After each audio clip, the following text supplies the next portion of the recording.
I want to do a quick test to make sure we're all in the right space, in the right room, the right conference. So on the count of 3, if you are human, I want you to shout, "I am human."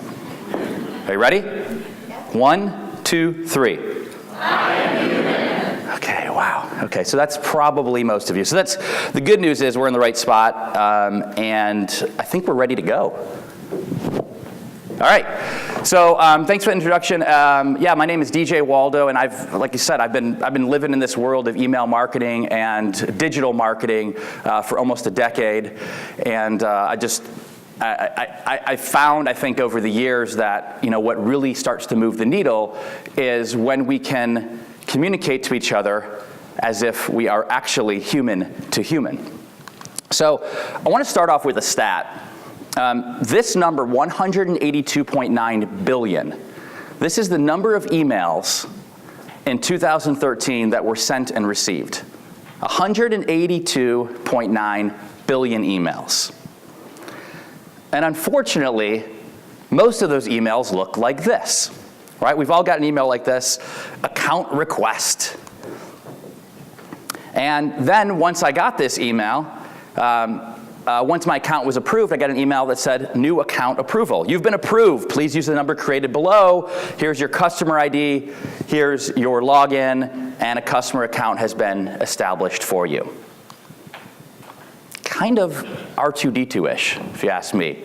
Sort of robotic, and looks like somebody back in the IT department just created this email. Nobody really reviewed it. Nobody thought that somebody actually might read it. I mean, would we ever talk to another human being like that? This is one of my favorite examples of not human, the DMV. How many here have had a good experience with the DMV before? Nobody, really? Okay, I've had one good human experience with the DMV, because you can now actually, in the state of California, you can set up your appointment online, and so you can avoid all the lines and just go right up to the front. So that was my one good experience. But the emails from the DMV, at least in the state of California, leave a little bit to be desired. So first of all, the subject line of this email, your DMV account has been created. That's nice, right? Pretty straightforward.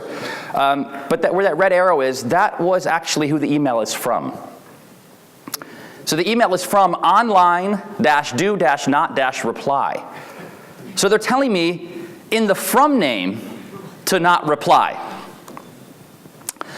And then they've got all this gobbledygook stuff at the bottom that says you can access the following applications, just a bullet point list with no links, nothing to click on, nothing to do, kind of boring, who cares? Nobody reads that stuff. And then, of course, if I have any questions, I could just send another email to support, because, of course, this email was sent from an unattended mailbox, one where I cannot respond, I cannot hit reply, but so nice of them, they never ask for any personal information via email. So that's good, I guess. And then here's another one of my favorites. I went to a hotel and resort in Vegas for a conference, and by the way, where you see these 4 X's here, I'm trying to do a better job of not calling out. Of course, I just called out the DMV, but in general, this is a resort in Vegas. You might be able to figure it out from the next screenshot, but this is somebody who sent me a survey after going to their event. So the subject line said, "Reminder, please share your views with us about," whatever the name of the resort was, which was, pretty good subject line, right? Tells me exactly what they want me to do. The from name was literally, I kid you not, the from name. So from name meaning, like, if I send you an email, the from name is DJ Waldow. Right? From name, IMCA, whatever, who the email is actually from. The from name of this was the name of the resort dash do not reply. Let me just remind you, the subject line was asking me to share my views, to fill out a survey, and they follow that by saying do not reply. So this is the actual email, very pretty email, and again, I've kind of blurred out the name of the resort. If you've stayed at this place, you might know it. And we notice you've not had the opportunity to share your feedback about your recent stay. You can rate your experience. I mean, it's a really nice email, except for the fact that in the from name, they told me not to reply. And then I got this email. This was the subject line of the email. Service inquiry 77229-775 Lakeview Way, RWC. And case you were wondering, that is actually my address in Redwood City, which is RWC, but that's the subject line. I mean, I have no idea what that means. Service inquiry 77229, do people talk like that? Would you ever go up to somebody and say, I want to talk to you about service inquiry 77229? So I describe all these communications that I just showed you as clearly not human. That is not how humans talk to each other. So this is a quote from a good friend of mine, Brian Kramer, and he says, I don't care what language you speak, who your brand is, or what message you're sending, we all need to speak more human. So Brian Kramer says, I don't care what language you speak, who your brand is, or what your messages you're sending, we all need to speak more human.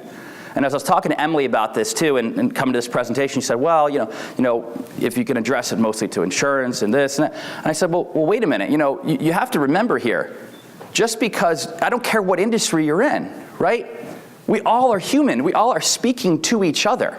And I think in this industry in particular, you have more of an opportunity because people don't expect that, right? People expect the message to be more like 7729 service inquiry, so you have a chance to be more human. So again, I want to stress, I don't care what industry you're in, who you're talking to, we all need to speak more human. So just a quick plug for Brian. He recently wrote this book. It's actually a very short sort of ebook, 80 pages long, and it's titled There is no B2B or B2C, Human to Human. So I think it's like $5 on Amazon or something, but it's a great, really short book that talks a lot about how to speak more human, and he gives some really good examples in there too. So I'm going to probably hear me mention his name or use that hashtag H2H. Actually, if you're somebody that uses Twitter, if you use the hashtag H2H and tag him, it's Brian Kramer. I'm pretty sure he will respond. It's a good test to see if he's human, right? But the question really is how and then where do you speak more human? Like, what does that mean to speak more human? I mean, I gave you examples of what it's like to not speak human. I think we can easily identify those. But what is it like to speak more human, and where can you do it?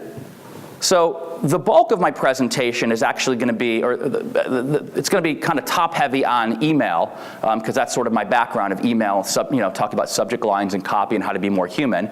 But I also want to talk about landing pages. I'm going to talk about how to be more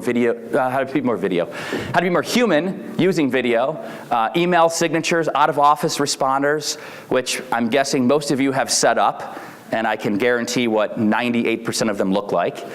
I'm going to talk about LinkedIn profiles, email opt-out landing pages, and then I'll close out with confirmation emails. Okay, so let's first talk about email subject lines. Does anybody here read anything from Upworthy? Just a handful of you, really? Okay, so this is actually from the end of last year. This is a screenshot of my inbox from emails from Upworthy. These are you can just see the subject lines. All super creative, eye-catching, they stand out in your inbox. The one I wanted to share with you that I just think is, really stood out to me is this one that said, some creepy dude said some creepy things to this reporter, so she is calling them out.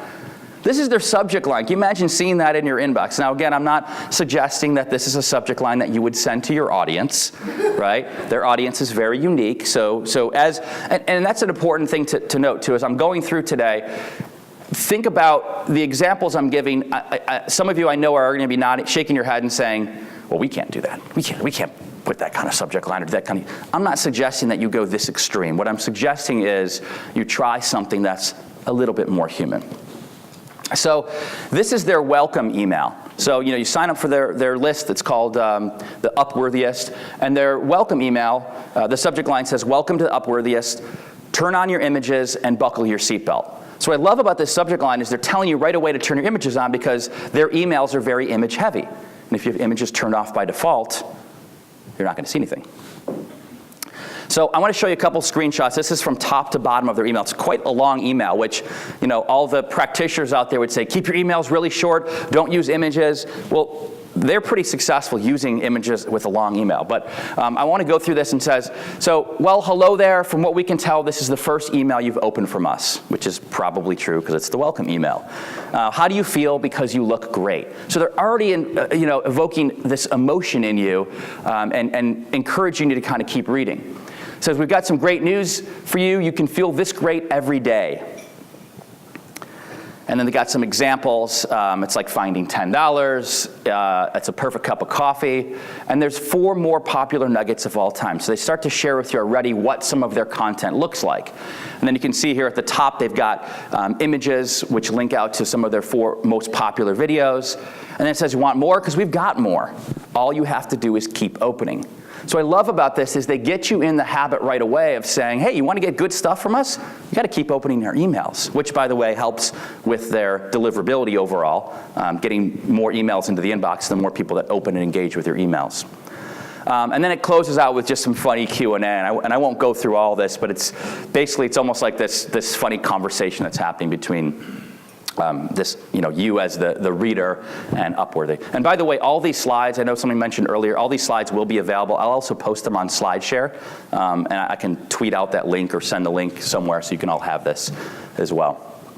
But I want to stress something about this email that I thought was really unique, besides all of the warm, fuzzy feelings you get right away. I don't know if anybody noticed this, but at the very top there, it says, want to say hi back, reply to this message. Very small. It's in the area that's called the pre-header, very, very tiny at the top. So knowing what you know of me already, what do you think I did? Does everybody sleep? Come on, wake up. I replied. Of course I replied. And I said, just saying hi. Holla back if you're human. And again, I'm 38 years old. I'm not sure why I used the word holla. I don't know. It was like this moment of weirdness. I don't know if I was like working with younger people at the time or something, but I wrote holla back. I don't know why I said that. So what do you think they said?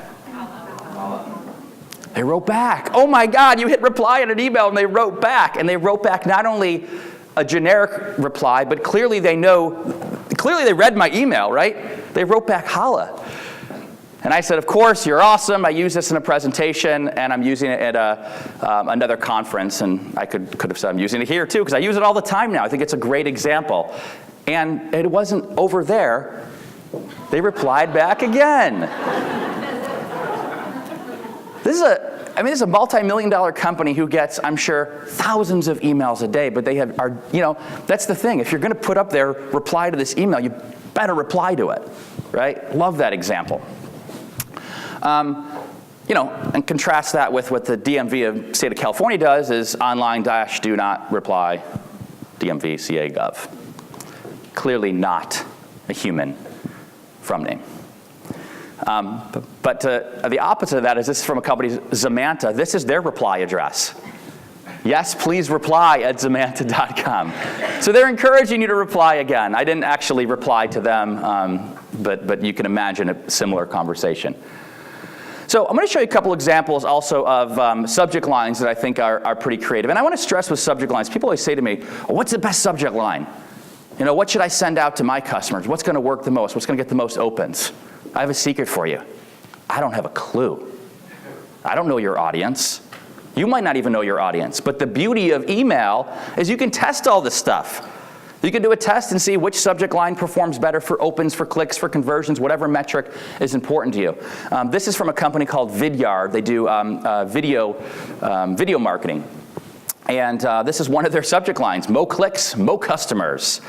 Or a video marketing infographic, you say, yes, please. Now again, they know their audience. Their audience is the kind of customers that would appreciate this sort of subject line.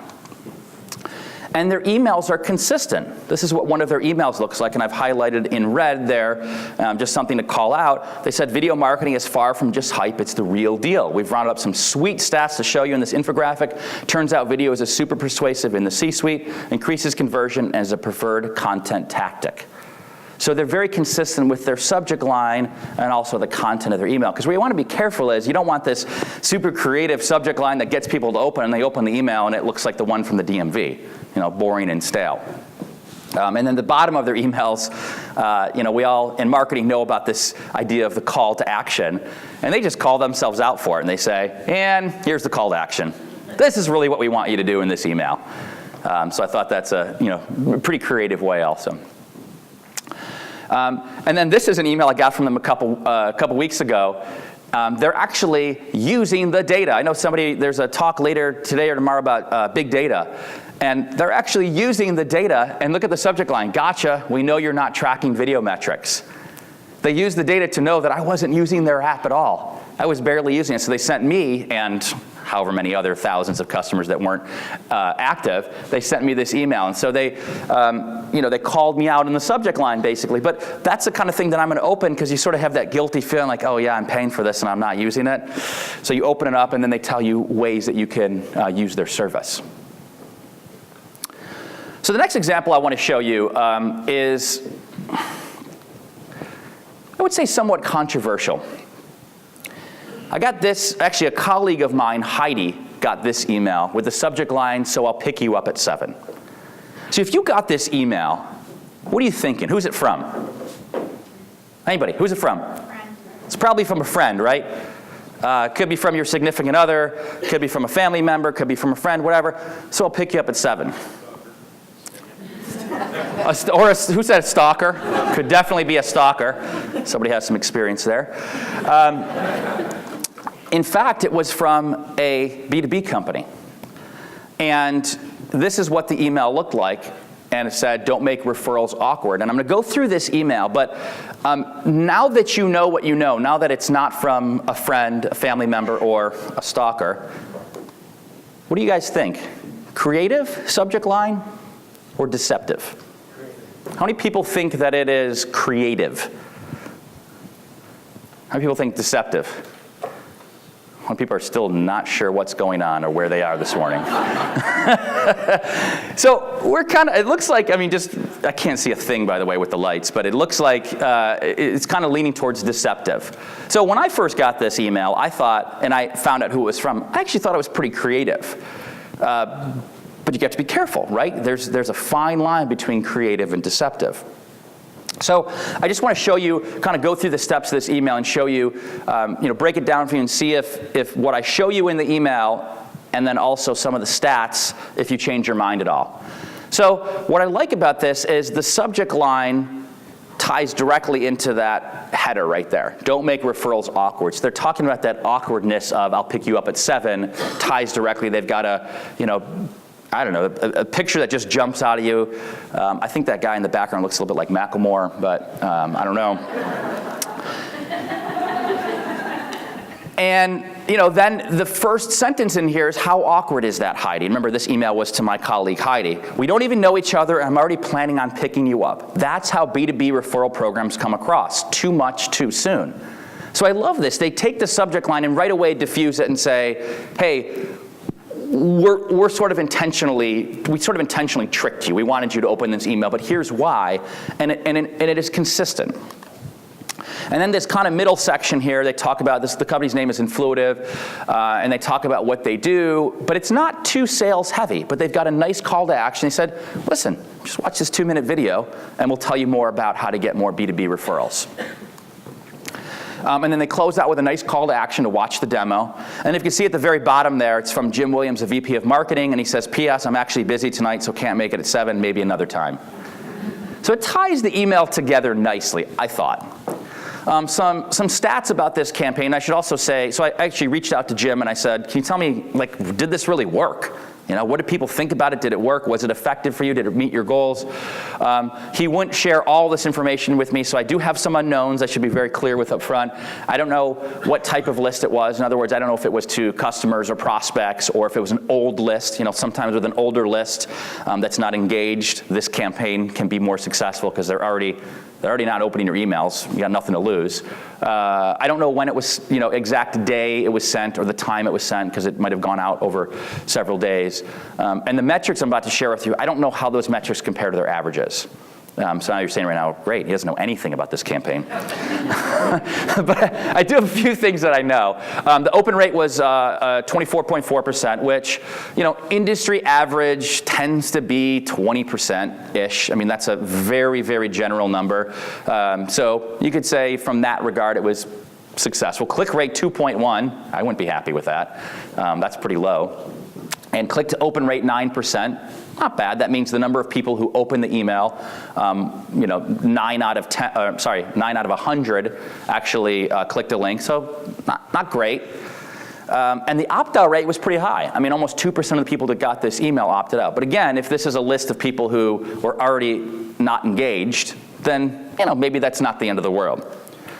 But here's the thing that I thought was good, and what Jim, the metric that was important to Jim and Influitive, they created in the first week 7 new opportunities.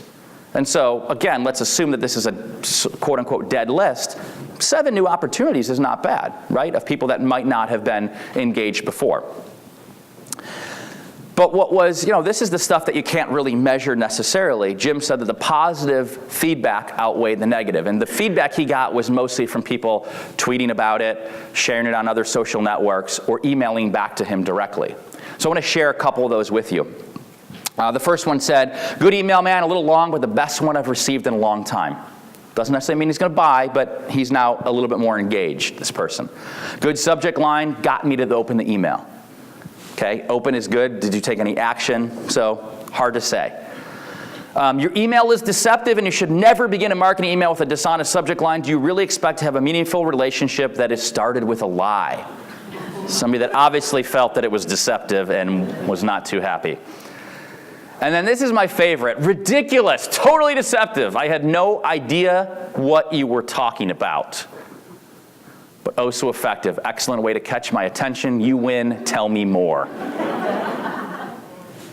So I ask you again, creative or deceptive? How many people think creative now? I'm just making this up, and it looks like a couple more. Might have moved a couple more. The point is, and I should share this with you first too, you have to be very careful with this sort of stuff, because I said there's a fine line. The Can Spam Act of 2003, this is the one that governs email marketing. And there's a part in there that says, do not use deceptive subject lines. The subject line must accurately reflect the content of that message. I don't know if there's any attorneys in here. I am clearly not one. I don't pretend to be one, but I can tell you this is one of those things that is very hard. This is up for interpretation. I mean, if you look at that particular subject line, is that deceptive? I mean, I don't know. I mean, in this room alone, we weren't sure. So I'll leave you with this as far as subject lines that are kind of in that gray area. You can definitely test this stuff with your particular audience. I'm not suggesting that you go that far over the line, but I am suggesting that you try different subject lines to see what works. So the hardest part about building this presentation and talking about sending more human communications is what typically happens is, I can stand up here and tell you sending more human interaction, more human communications has a higher ROI. But it's how do you measure that? Because who really tests a human campaign versus a boring non-human campaign? I mean, most people don't do that. I did find one company, a friend of mine that sends out, this is the email that they were sending out. The subject line was checklist, take stock of your document imaging solution. And, not the prettiest of emails by any means, but they had a link on here to this checklist that went to, something a little bit more creative, but a checklist that it wasn't interactive. You'd have to print this out and engage with it that way. And for this particular email, they had a 9.9% open rate and a 4.4% click-to-open rate, which is pretty low. I mean, definitely the click-to-open rate is pretty low. I mean, that's of the 9% that opened, only 4% clicked on that link, which is what they wanted them to do. So contrast that with, so they ran the split test. So half of their list got that, half of their list got this email, which was, instead of a checklist, it was a comic strip. And you can see the copy here is a little bit shorter. The call to action, I think, jumps out a little bit more. I mean, granted, they could have been a little more creative. They could have had a button there, or they could have had an image. But it pointed to this comic strip, was a lot more engaging and something that you could read online directly on your smartphone, on a tablet, or on the web, and you could also share it easily. So the stats for this one, 19.7% open rate and a 40.7% click-to-open rate. Of the 20% that opened the email, almost half of the people clicked on a link. So if you look at these two now side by side, so the top is sort of the less, I wouldn't say non-human, I'd say sort of less human, versus the more human, more engaging. It had greater than a 2 times open rate and almost or about a 4 times higher click-to-open rate. So pretty effective. And again, I'm not suggesting that you necessarily test less human versus human, but think about what emails you like to receive, and if you had a choice between a checklist or a comic strip, which would you pick? So a couple more examples of this. This was actually a campaign that my former employer, Marketo, sent out on April Fool's Day. So we do all of these definitive guides, so like definitive guide to an email marketing, definitive guide to marketing automation, all these like really big, meaty definitive guides that are 80 plus pages long, and we give them away for free. So on April Fool's Day, we decided to come up with a new definitive guide that was called the, what do we call it? The Sky-Based Marketing, the definitive guide to Sky-Based Marketing. And so I just want to read this to you. So, so aerial and sky-based marketing isn't just the hottest marketing trend of 2014, it's also the only way to give your marketing messages wings. Today's marketers should be allocating resources to skywriting, blimps, paper airplanes, carrier pigeons, and owls. If you aren't investing big in aerial and sky-based marketing, you might as well be marketing under a rock. And as you can imagine, because nobody reads anymore, lots of people emailed us back and said, I don't get it, I'm not sure, like how do I get this guide? What I'm not doing sky-based marketing, should I be? Just blows my mind. But we did have, this is again anecdotal, and this isn't something we made money off necessarily, but we did build more trust in our community. So this was an email we got back from somebody at the top. Darn it, I just invested half my marketing into cave-based marketing. If it only got in your email a little bit sooner. So we're having these great conversations with people in our community. These are some tweets from people. Kudos. Complete with a full PDF, I'm dying here. Or writing a moon message seems like a good way to get my message out. Can you help me make this happen, Marketo? So people just had fun with it. Again, it was April Fool's Day. It took effort, it took resources, it took time, it took money. But we got that much closer with our community. This is something, by the way, I think would be a really cool idea in this industry. I think to have, whether it be April Fool's or what, just to have a little bit of fun with it. Now, again, you have to be careful because you're going to get people that reply back saying, well, how does this apply to what should I be doing? People that just don't get it. But I don't know, for me, I think it's funnier when people don't get it, but maybe that's just me. Okay, so that's emails. Everybody still with me? Okay, we're doing good? All right, good. All right, I want to talk about landing pages. So how many people in here have ever built or have at their company a landing page?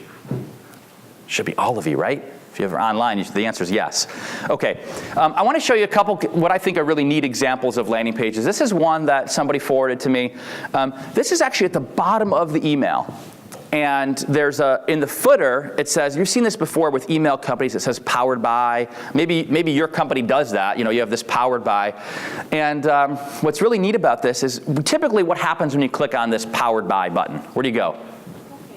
Yeah, you go to their homepage, right? Just standard, boring homepage, and maybe you go to their about page if you're lucky, right? But what happened was, for this particular one, you click on this one for Ryan Solutions, and you go to this page. Welcome foot link clickers. And I'm not going to read you this whole thing, but this is what that copy says. We're glad you gave our logo a click. And then it tells you a little bit about what Ryan Solutions does. And then I like this middle part. When resorts use information they know about a guest, they can stop sending so much irrelevant stuff and send messages that are actually useful to you. And so, they go on and tell a little bit more about themselves. And then at the end, it says, you know what? Hey, if you got bigger fish to fry, we hope you have a great day. And I talked with the guy who, Greg Blanchard, is a communications person at Ryan Solutions. And he said to me, when he got there, he said he realized how much of this traffic came from the footer. And that's a different group of people. The people that click on the footer are different than people that just go to their website directly. Or they're different than people that click on an ad. They're different than people that click on a link in an email. So they sort of segmented their particular group of customers or prospects by where they're clicking too. And so I said to Greg at the end, I said, well, how many of your communications do you say are in this human category? And he said 95%. But then again, most of their stuff is on the phone or in person, so I guess that makes sense. Nobody got that, did they? Okay. It's funnier when I wrote it. It seemed funny at the time. So here are some examples from them of some of their human emails. And again, I won't read all of them, but I think my personal favorite is the one at the bottom. These are emails, by the way, that they write on behalf for their clients. They said, we get more than 50% open rates, Girl Scouts selling Thin Mints door to door, don't even get those numbers. So they have all these or my pasty white skin and permanent chill has me craving sunshine, the beach, and a cold drink. I just like all these because it's something you can relate to, right? Everybody can think about Girl Scout cookies or Thin Mints, and it evokes this. I don't know about you, but I'm already thinking about Thin Mints right now. In the freezer, you put Thin Mints in the freezer, right? Does everybody do that? Okay, good. If not, you should do that. It's the best. Okay, so other landing pages, what happens when you get to the dreaded 404 page? Everybody knows what this page is. 404 is the dead page. If you're on Internet Explorer, this is what the default looks like.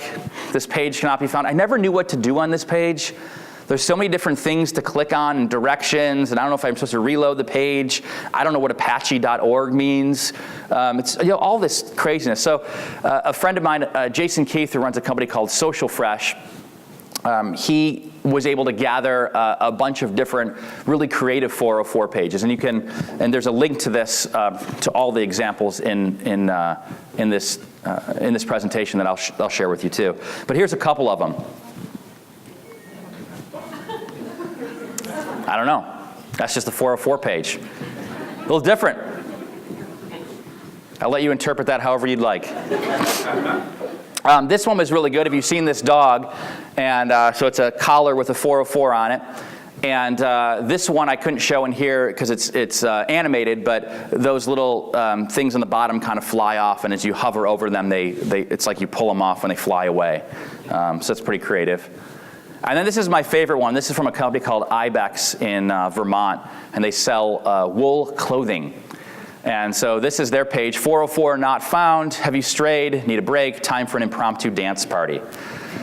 And the interesting story behind this, and Ibex in general, almost all of their models for their clothing, and so their clothing line, so they're always, they always have models, almost all of their models are employees.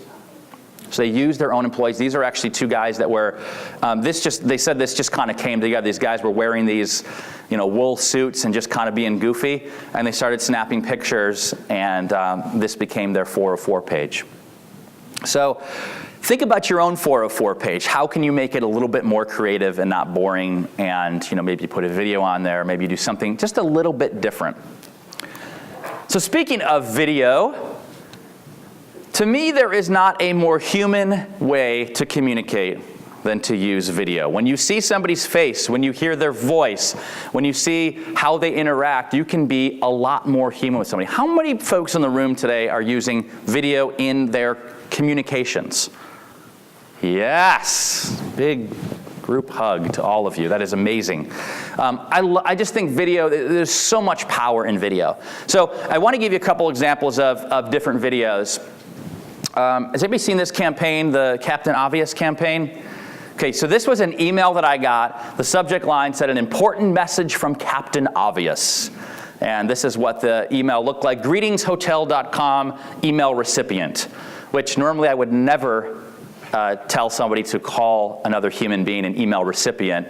But if you know this campaign and you know Captain Obvious, that's very tongue-in-cheek of, email recipient. So you scroll down, and there's a link to this video.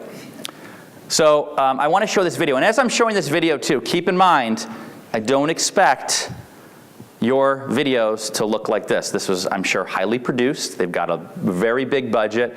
And you're going to see some things in here that I'm guessing your particular audience might not appreciate in the same way. I'm in a hotel.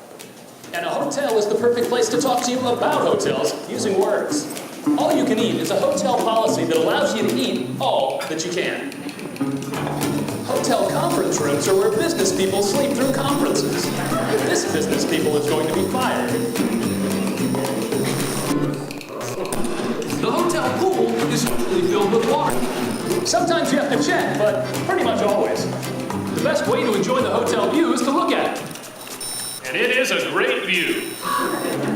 The hotel gym is short for gymnasium. The hotel lounge is where you want to do your lounging, like this. And the best.com for booking hotels is hotels.com. It's on the internet, but you probably knew that. Or maybe not. I don't really know you. Welcome back, Captain Obvious. Yes, I am. All those words are spelled correctly. Don't don't know what that noise is. So again, highly produced, but how can you not be thinking about hotels.com right now, right? I mean, it's just, again, it invokes this emotion. It's just really, really well done. But again, it's not just for B2C companies. It's also video. It can be very effective in business to business. And this is another example from Vidyard. And I'm not going to show the video, but they did this really cool animated video of a tale of two marketers. So they showed kind of this, kind of boring marketer versus somebody that was a little more engaging, and they went back and forth. So you click on this video. And at the end of the video, what they did really well, because it's not just about getting people to watch the video, you want them to do something at the end of it. They talked about who the real, so part of the video had this woman named, they called Strategic Sue. And so then they had the real Strategic Sue, and they showed a picture of her, so really human, good picture, smiling. On the right-hand side was this, was a form to fill out, right? So if you want more information about how to become more like Strategic Sue, fill out this form, you get the case study, and you can go from there. So this was their call to action. So I did get some good stats from this one. This was after 7 days. They had over 1,000 people visit the campaign landing page, and 78% click through.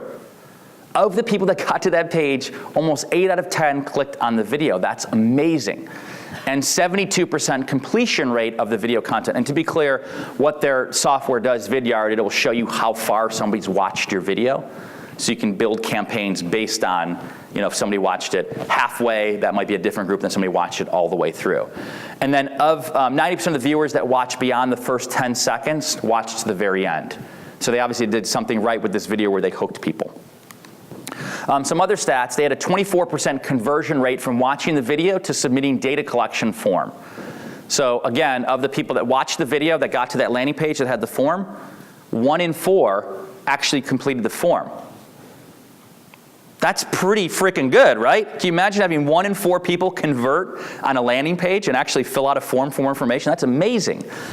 They had 200 new MQLs, or marketing qualified leads, that were generated from a combination of forms and then, not to get too complicated, but lead scores being updated. So meaning, maybe somebody was close to being a hot lead, and all of a sudden watching this video pushed them over. But they had 200, new people. This is just in the first week. So very, very effective. Again, to their credit, they're a video company, so this is easier for them to produce video, but really powerful stuff. Oh, this is one of my favorites. Okay, so another way to be human is, and this is more on the personal front, less business-wise, although you can put you saw that human email signature from Jim at Influitive that said, sorry, can't pick you up at 7, I have other plans.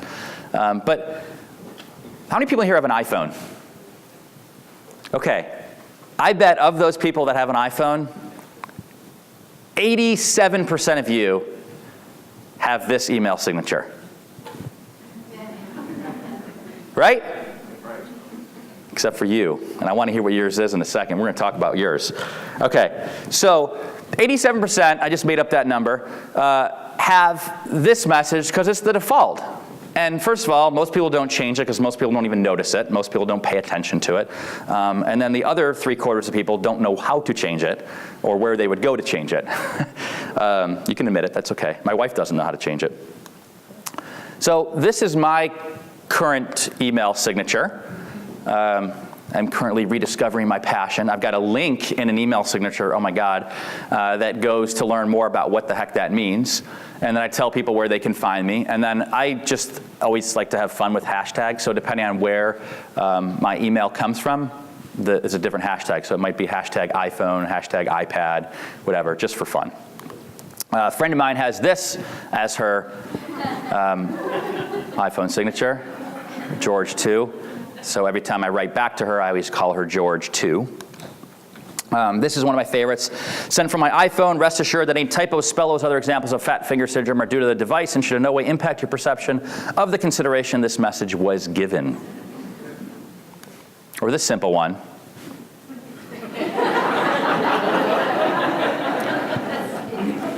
If you want to see, I've linked this up. There's some really funny ones out there. Do you mind sharing yours? Is it? Not that creative. Oh, it's not that. Okay, I didn't mean to call you out, but I figured it. But this, my point is, just do something a little different with your email signature. For a while, my email signature just said my name, and at the bottom it says, does anybody really read email signatures? And I can't tell you, so first of all, I don't know how many people actually read it because I didn't have any, it's hard to tell stats on that. But I had, maybe a dozen people in the first week email me, and part of their response said, yes, I do read email signatures. And it's just a good way to engage with somebody. It's a good way to be a little different and stand out. Okay, let's talk about out-of-office autoresponders, some of my favorites. How many people in this room currently have an out-of-office message set up? Let me ask it a different way, sorry. How many people do not have an out-of-office message set up? Oh, really? Okay, good. Because you're checking email right now, aren't you? How many people have checked email since I've been on stage? Be honest. Yes. When I go to social media events, it's like everybody, yeah. I sometimes check email when I'm on stage too. So I get it. So this is what most out-of-office messages look like, and see if you can identify yours on here. Something like, hello, thanks for email, I'm at IMCA, returning on this date, my responses will be delayed. Or thanks for email, I'm currently out of the office on vacation, response will be limited until I return on blah, blah, blah. Or I'm currently on PTO, limited access. If you need this, here's who you can contact. If you need that, and it's a laundry list, right, of all the different people that you can contact, their phone number, their email address, their Twitter handle, and then I'm gonna get back to you. What really happens when you put this? Okay, people delete. I was going for something else, but people delete. Okay, fair. I was gonna say here also, how many times have you got this message and then 30 seconds later, you get a response from somebody, right? It happens all the time. Because people, you're on vacation, but you're not. Unless you're on a remote island somewhere, or unless your significant other says, if you pull out your phone one more time, we're going home, you're probably checking your email. It's in your pocket, it's buzzing, it's an addiction. So when I went out of town recently, and I usually don't do out-of-office messages because just like that, the people that didn't raise their hand said they didn't do out-of-office messages, I'm not really out of the office, I'm just traveling. So this was my out-of-office message, and I won't go into everything that it says here, but what I decided to do is I created a video for my out-of-office message. So, and I had people click. The nice part about this is because it was on YouTube, I could actually see how many people clicked on my out-of-office message. So I'm gonna play this for you briefly just to give you an idea of what your out-of-office message video could look like and sound like. Wow, you actually clicked on the link. That's crazy. Well, as you can probably guess, this is my out-of-office auto alert. Except for instead of that boring old, I'm out of the office, I'll have limited access to email, blah, blah, blah, blah, blah, return upon, blah, blah, blah, all that stuff. This is hopefully a little bit different, a little bit unique, makes you smile, makes you think, makes your creative juices flow a little bit, how your out-of-office email auto alert, out-of-office auto alert, could be a little different. The reality is, how many times you got that out-of-office alert and somebody responds to you 20 seconds later? It's crazy, because we all have these crazy things in our pocket called smartphones, and we all have email, and we're all addicted to email. Well, I'm gonna do my best to actually not reply until I get back late Monday night, so you probably won't hear from me until Tuesday. If you absolutely need to get in touch with me, just call me or text me. And if you don't have my phone number or to call me or text me, then I don't know, I guess we can wait till Tuesday. The life will go on, the world will continue, I promise. If you do need to reach something related to Marketo, which I know might happen over the next couple days, you can email my coworker and good friend Dana Rothman. Her email address is drothman, that's DROTHMAN @marketo.com. Tell her you watched this video, link to this video if you want. I actually haven't told her that she's part of this video. She might be able to help you, she might not. But again, the reality is it probably can wait until Tuesday. Think about that before you hit apply. But also, on that note, if you've read my Waldow Social Weekly newsletter today, I actually think you should reply to out-of-office alerts because it's a little bit fun and it's different, it's unique. So, that's kind of all I got to say. I'm out. See you Tuesday. So before I get into this, I just want to share one thing I said at the end of there. I realized I haven't really talked much about this. I'm still waiting for the company that, and this could, all of you could do this. Let me just ask this real quick. How many of you in here actually, so this is distracting, I know, having this up, right? Everybody's reading this right now. All right, let me just talk about this quickly, and then I'll come back to it. I just realized nobody's listening. You get something on the screen, nobody's paying attention. So this is, does anybody know Jay Baer? Jay Baer's a good friend of mine. He's written a couple books. He's a social media guy, a content marketing guy.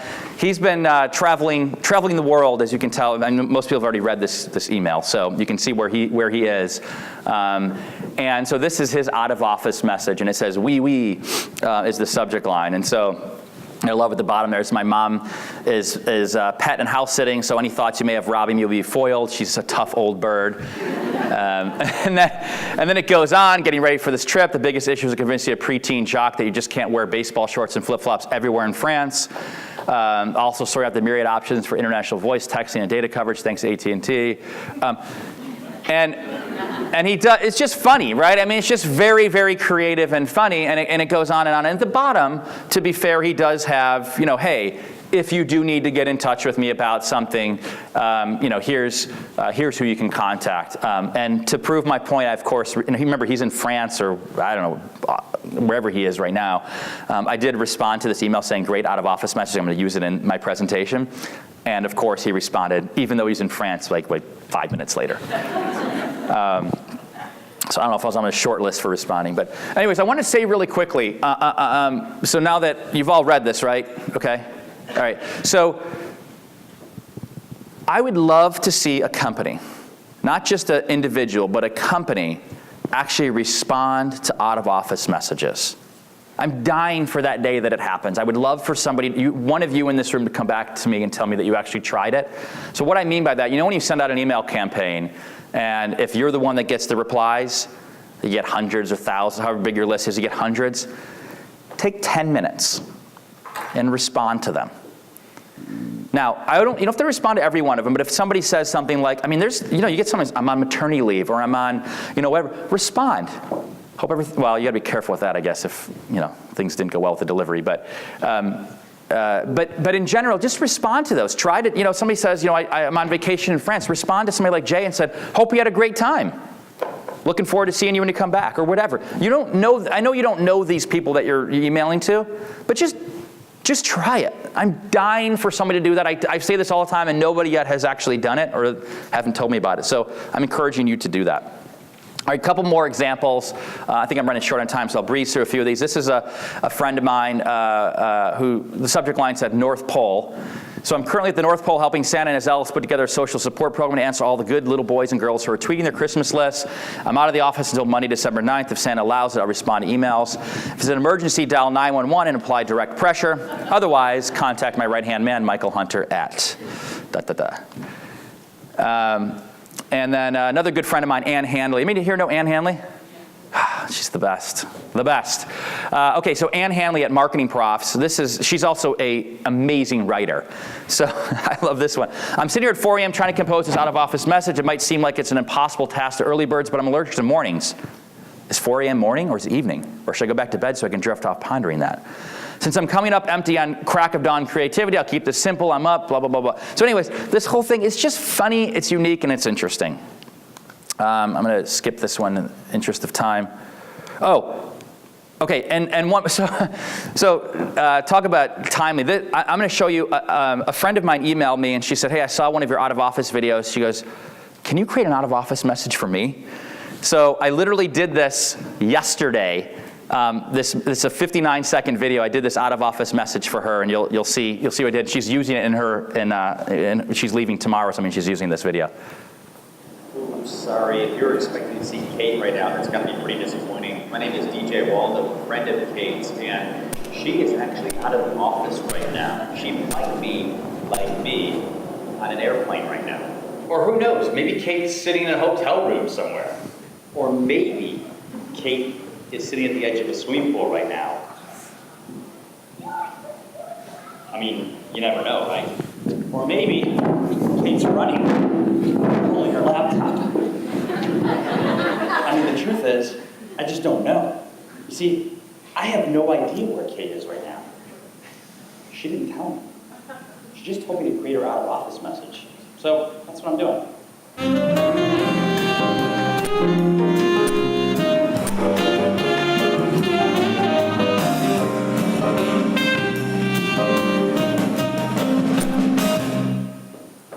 So, I mean, Kate was like, oh my God, how did you do that? I mean, that literally took me 30 minutes. You know, I took my laptop with me and recorded a couple silly videos. I happened to be on an airplane yesterday, so it worked out nicely. But you can do something like that that's just creative and different. And what I like about doing the videos is you can see, I mean, when I did the video for mine, I had so many people respond back to me, and you just get that much closer to somebody. And I think it's not just for individuals, companies can do that too. Not that your company is out of office, but maybe if you're, you know, on holiday break or something, and then you could do a fun video like that. Okay, so a couple more examples. I think I've got about 10 minutes left. So LinkedIn profiles, I think, is another great opportunity to be creative. Conan O'Brien, of course, he's a comedian, so bear in mind. This is his actual LinkedIn profile. You can follow him. Of course, he's the CEO at Conan. Previous jobs were The Tonight Show with Conan O'Brien, Late Night with Conan O'Brien, and Applebee's International. Education for Conan is yes. His test scores, which is always a fun thing to put on LinkedIn. He shows his blood pressure. And as you can see from an independent coursework, he's a big fan of Donald Trump. But that's fun. That's a comedian, right? Comedians can, and Afro-Asianic languages is also one of the things that he's elementary proficient in. But this is a real person. Not that Conan's not real, but this is a non-comedian person. Her name's Becky Scarborough. And her headline says, kinda awesome at marketing automation and demand gen stuff. This is her actual LinkedIn profile. Education, wicked smart. And then some of her, her accomplishments. You know, she says, new lead process, check. New marketing automation team trained and now rock star power user level, check. So she just has a little bit more fun with it, a little more creative. So I encourage you to go back to your LinkedIn profiles. Every time I give this presentation, I think to myself, I need to go back to mine and do the same as well. But keep it a little bit more interesting. I think it makes you a little more human and a little bit more, and I'm not suggesting anybody here are looking for new jobs, right? Okay. Okay, so a couple more examples here. Email opt-out landing pages. I bet most of you in this room, when somebody goes, most of you probably have never even modified your opt-out landing page. Most of your landing pages probably look something like this after you've been unsubscribed. This is at least a little bit creative, right? You've been unsubscribed and they put in there something that says sad face. But I'm guessing most of you just have a basic unsubscribe page and you maybe fill in your email address and you click it and you're unsubscribed. I encourage you to try to be a little creative with it. So this is one. This is from JibJab. After you unsubscribe, it says, don't give up on us, and it gives you all sorts of different options. We know you get bombarded, so take control of your inbox by managing your subscription preferences. This is a nice, relatively easy way to have somebody opt down instead of just getting, completely unsubscribing. But this is one of my favorites of all time. This is from a company called HubSpot in Boston. And I want to show you this video quick, if I can toggle over, and hopefully this works.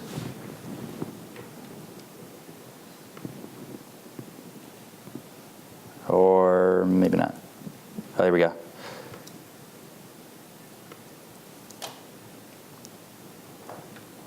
Sorry, it's not showing on my screen. Oh, here we go. Okay. Want to hear from you anymore. That's fine. I wanted to make sure you had the best marketing information available. I mean, you clicked on the emails, I saw. So what happens after you unsubscribe? What you clicked on. Okay, that sounds kind of creepy. I wasn't like cyber stalking. Like I wasn't checking out your Facebook page or anything. Like I was, just forget that part. Just forget that part. It was a notification. I didn't even look for it. It popped up. Oh, it's definitely over. Remember when we had that webinar? Remember? Maybe if things were just a little, maybe I could change. I could change. You don't need email.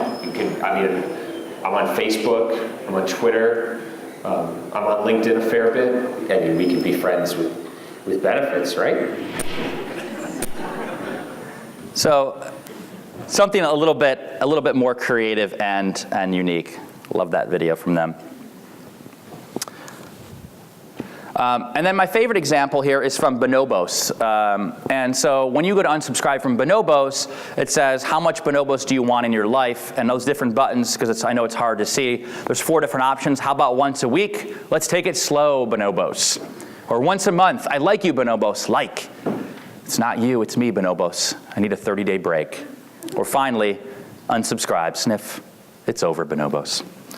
And they were actually, the company that did this for them, they were actually able to track this. And they said with that form, they could save 25% of the opt-out bound subscribers. So of the people who were going to who clicked unsubscribe, a quarter of them decided to change their preferences and lower their frequency.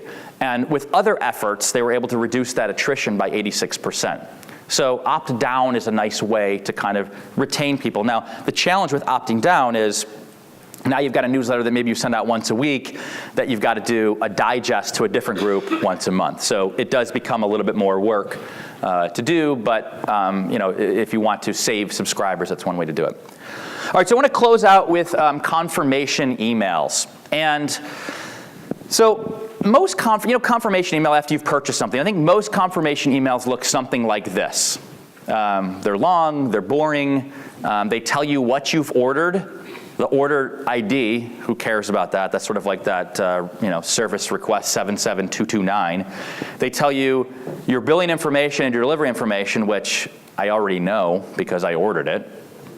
And then they tell you what you ordered. So I guess in some ways, it works, right? You can just confirm everything. But there's some data out there that shows these confirmation emails, just like welcome emails, are some of the highest opened emails ever because somebody just took some sort of action. So after they, in the B2B world, maybe they subscribe to a webinar, they downloaded a white paper. So, that next email you send them, they're pretty engaged already. It's a good opportunity to do a little bit more. So, my favorite example of all time, this is really old, it's probably at least 10 years old. This is from Derek Sivers at CD Baby. I'm gonna read this whole thing because it's just that good. So this is after you've ordered CDs. Your CDs have been gently taken from our CD Baby shelves with sterilized, contamination-free gloves and placed onto a satin pillow. A team of 50 employees inspected your CDs and polished them to make sure they were in the best possible condition before mailing. Our packing specialist from Japan lit a candle and a hush fell over the crowd as he put your CDs into the finest gold-lined box that money can buy. We all had a wonderful celebration afterward, and the whole party marched down the street to the post office where the entire town of Portland waved bon voyage to your package on its way to you and our private CD Baby jet on this day, Sunday, November 18th. I hope you had a wonderful time shopping at CD Baby. We sure did. Your picture is on our wall, Customer of the Year. We're all exhausted, but can't wait for you to come back to cdbaby.com. Thank you, thank you, thank you, sigh. That is a confirmation email. So I want to leave you with a couple thoughts. As Brian said before, and if you're on Twitter, you can tweet this out. Use that hashtag H2H and IMCA 2014. Yeah, IMCA 2014 and H2H. I just love this quote. I think this quote summarizes everything that I've talked about today and what Brian talks about in his book. I don't care what language you speak, who your brand is, or what your message is you're sending. We all need to speak more human. I see a couple people taking a picture of that, so I'll wait on here for 1 second. We all need to speak more human. So I'm going to leave you with a few other thoughts. So does human work for every company and every brand? Can it work for you? Right? This is a unique industry. This is an industry that isn't typically, has a much different audience, I'll say. So I really think that it does. I think, like Brian said in his quote, I think it can work for everybody. Because at the end of the day, we're still all talking. You guys said in the beginning that everybody in this room is a human. We're all still talking to each other. So I really think that it does. But I can't prove it necessarily. So I'm encouraging you to test this. And most importantly, see if it works for your particular audience. And then come back and tell me so I can use your examples in my next presentation. Thank you very much.